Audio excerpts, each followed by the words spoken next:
Hi అండి. ఇవాళ మేము విదురాశ్వత అశ్వత్థనారాయణ స్వామివారి ఆలయంలో ఉన్నామన్నమాట. ఇక్కడ మీరు చూస్తున్నారు కదా నాగ విగ్రహాలు.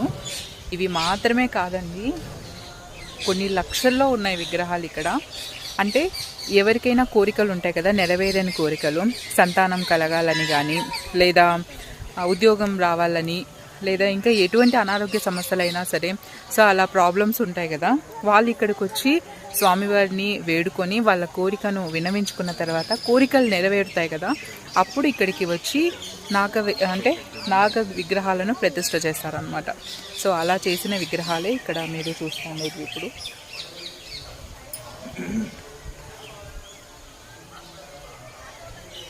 కొన్ని లక్షల్లో ఉన్నాయి విగ్రహాలు ఇక్కడ. అండ్ కొన్ని టెంపుల్లలో విగ్రహాలు ప్రతిష్ఠ చేసిన తర్వాత కొన్ని నెలల తర్వాత లేదా కొన్ని సంవత్సరాల తర్వాత విగ్రహాలను తీసేస్తారనమాట. కానీ ఈ ఆలయ ప్రత్యేకత ఏమి అంటే, ఇక్కడ ప్రతిష్ఠ చేసిన విగ్రహాలను తీసేయరనమాట, అలాగే పర్మనెంట్గా ఉంచేస్తారు.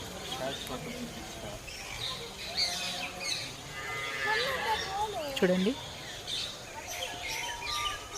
ఇవన్నీ ఈవెన్ నేను కూడా ఇందుకు సాక్షినే.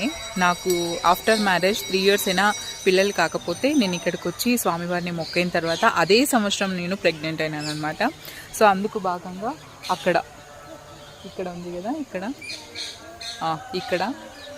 అక్కడ పసుపు కనిపిస్తుంది కదా, అక్కడే అనమాట మేము కూడా విగ్రహ ప్రతిష్ఠ చేసాము. ఇప్పుడు మేము పూజ కూడా చేసుకున్నాము, పూజ అంతా అయిపోయింది. సో మీకు చూపిస్తున్నాను అనమాట.